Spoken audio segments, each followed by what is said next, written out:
Today we'll talk about one of the principles from Leadership, Strategy and Tactics by Jocko Willink. Conform to influence, also known as dial it down, Rambo. Just kidding, it's conform to influence. Jocko joined the Navy SEALs and rose up the ranks quickly, and after he retired, he wrote several books talking about his thought process as he was maneuvering his way through his career. When he first joined the teams, he would go on night swims in the ocean, running with weights on and heavy boots, so on and so forth. Some of the upper ranks started calling him things like, "Hey Rambo," and "Look at this tough guy." And as time went by, these comments started to sound more disapproving and serious. He also started to be alienated from the team as he was training alone and not with the other guys. Even though he was super disciplined, working hard for the benefit of himself and the team, he was still doing things differently than everyone else. And of course, he wanted the team to be better, but he could not order them to do anything as he was not their boss. Now, if some of us happen to be in a similar situation where we're working the hardest and yet we're getting the opposite result, we can easily start to think, these guys cannot be trusted. These guys can't even handle my discipline. These guys are weak. But Jocko realized he was not influencing the team in the direction that he wanted to. And he realized that there's a different perspective to the scenario than the one he was initially seeing. He started to think to himself, I'm a new guy. These guys have been on past deployments before. I've never been on a deployment before. What do I know? Not in a self-deprecating way, but in a wise way. Whether it's true or not, it's resourceful because it can contribute to the team and the mission and his career. He also started to realize that being a SEAL is a marathon, not a sprint.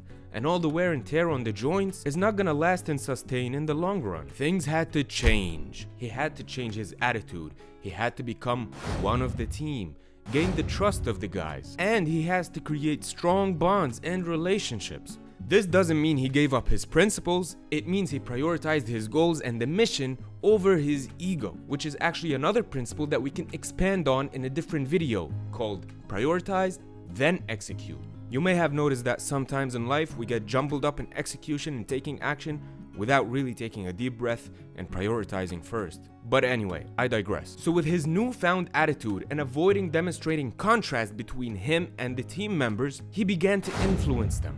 Being part of the team gave him leverage on the team's progress and the success of the missions to come.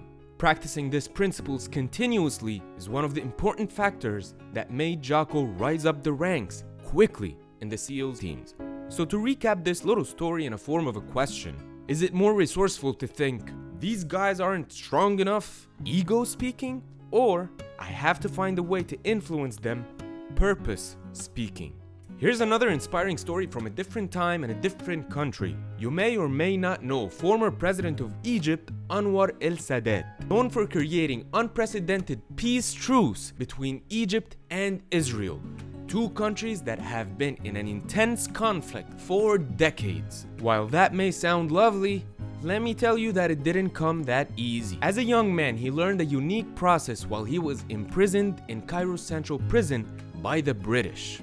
Weird statement, but that's besides the point right now. During his imprisonment, he learned how to empty his mind, reflect, and do deep work and change his worldview from ego to purpose. The process was so powerful that he recorded that he felt unease leaving his prison cell because it is there where he learned that true victory is mastery over one's ego. His inner work, however, was not completely done, as it usually never is. Years later, when he joined the political arena and rose up the ranks, he was known for saying, "I will never shake the hand of an Israeli as long as they occupy 1 inch of our land." At the time, Israel was occupying Sinai. Statements like these aroused deep emotions in the Egyptian people, but Sadat also knew that this was foolish because it ignored a hazardous reality.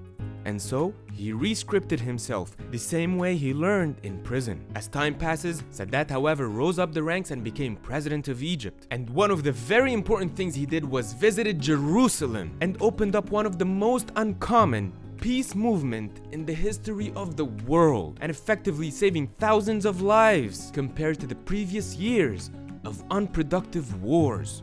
To make the story more interesting, let me tell you that he got back what he initially wanted. The piece of land that was occupied by Israel was returned back to Egypt. By the might of the mind, not the ego, we can transform the world. Let me end by sharing this fable with you. Two proud goats come across each other on two high cliffs on a high mountain range, with a fierce river running below. The only mean bridging these two cliffs is a fallen tree, so narrow it would scare two mice passing each other at the same time. Each goat stepped one hoof in front of the other, convinced it has the right to pass first. It wasn't long before they found each other in the middle of the bridge, head to head. None of the goats would give way to the other, and finally, they both fell headlong into the roaring river below.